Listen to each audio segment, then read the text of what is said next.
Hi everyone, I've had quite a lot of emails and comments about my videos so far, mostly very positive and supportive, so thank you to everybody for that. Predictably, some people have been less than friendly. Some have told me they hope I die a horrible death. I've been threatened with all kinds of violent retribution, and I've been called some pretty inventively disgusting names, because of course the human imagination is very fertile, as we know from reading the scriptures. One guy was particularly preoccupied with anuses and boners for some reason. I think he had a thing for Jesus. But some people even went so far as to call me anti-American, which has got to be the stupidest thing I've ever heard. Actually, I'll take that back. Intelligent design is the stupidest thing I've ever heard, but that one runs it pretty close. No, I'm not anti-American. What I am is anti-stupidity, anti-ignorance and anti-bigotry, and I suppose that could be construed as anti-American if you're a stupid, ignorant bigot, but I think most intelligent people would see it as very pro-American. I do think it's a shame that America, like Britain, is governed by criminals, but there's not much we can do about that because we live in a democracy. What are you going to do? Vote?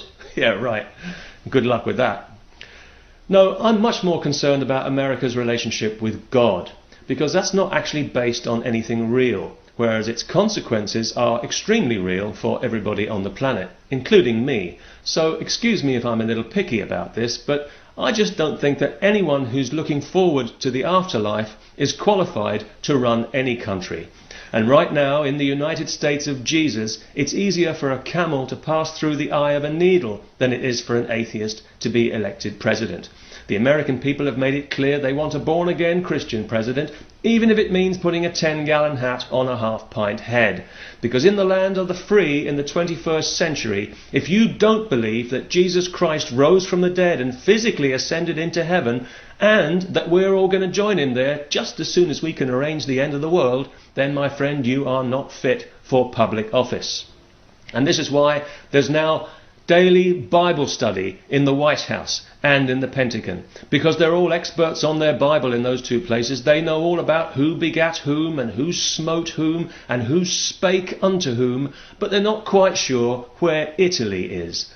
But maybe I'm wrong to be concerned about all this, or about the fact that 45% of Republican voters call themselves born-again evangelical Christians, and they don't mean it as an insult. Or that President Bush Sr. says that he doesn't think atheists should even be considered citizens. Or that so many people in the world's most advanced country don't want evolution taught in schools because they believe the earth was formed 6,000 years ago, shortly after the invention of the wheel. It was a world where people and dinosaurs lived together, apparently, just like in the Flintstones. And this is appropriate because, to me, America is like a dinosaur, a massive, powerful animal with a tiny brain. My country, Britain, is like a much smaller animal, but with a brain that's just as tiny. Those two things could rattle around together like two peas in a bucket, and you couldn't tell them apart. So if I'm anti-American, I'm also anti-British, because I'm anti-stupid.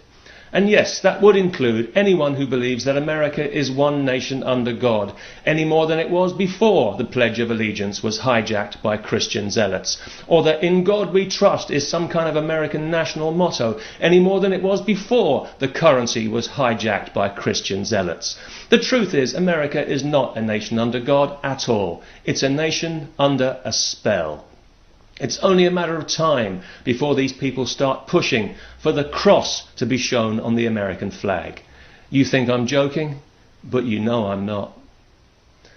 Now, the real irony here, of course, is that if Jesus Christ was American president, what a different world this would be. But of course that's just an impossible dream, because there's no way that Jesus would ever be elected president. How many right-wing Christians are going to vote for a liberal Jew? You've got more chance of getting blood out of a Jehovah's Witness. He's from the Middle East and he looks like a goddamn hippie. The Fox network would crucify him if he hadn't already been arrested as a terrorist. Now, I think right now that America is probably just a little too Christian for Jesus. But I'm optimistic that this will change, because I love America and everything it stands for. Well, everything it originally stood for before it was hijacked by Christian zealots. And I know that if everybody on this planet followed the principles of the American Constitution, this would be a much more civilized world than it is. Right now, it's a world of chaos, choking under the poison cloud of religious dogma. Wherever you look, from the Indian subcontinent to the Middle East to Africa to the future Islamic Republic of Europe, you know in your heart that if America isn't going to lead us out of the Dark Ages, nobody is. And that's why you won't find anybody on this planet who's more pro-American than I am. Thank you very much. And peace, especially to Americans.